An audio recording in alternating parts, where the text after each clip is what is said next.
Beyond that, Kamanggagawa Party List will push and support for the implementation of the Constitution's promise of living wage. We will assert workers' basic benefits like resignation pay, sick and vacation leaves. We will fight for the regularization of workers, the defense of the rights to organize and assert their interests via strike.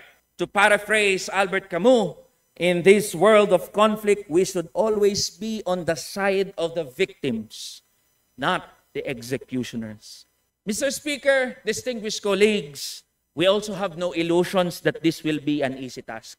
We know that this will be an uphill battle. That is why, Mr. Speaker, we extend our hand of friendship to all, no matter the party affiliation.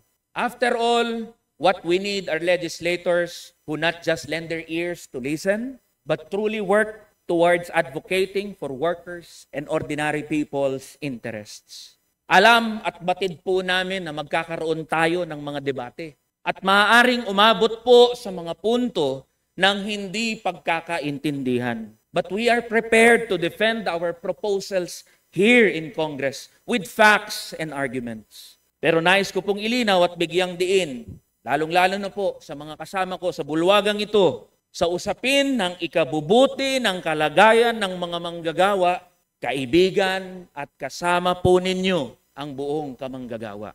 As the representative, I will not shy away from the label of manggagawa. Nakabarong man ho, manggagawa pa rin ang turing ko sa aking sarili.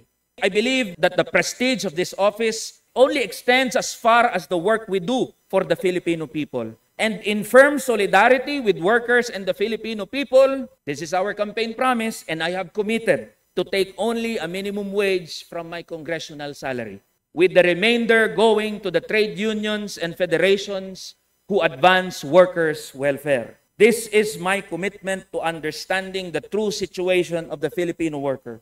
Mr. Speaker, in this time of great upheaval, of growing inequality and disillusionment, the Filipino people need a responsive and dynamic Congress, one that listens as much as it speaks and acts with resolve and conviction when the opportunity presents itself.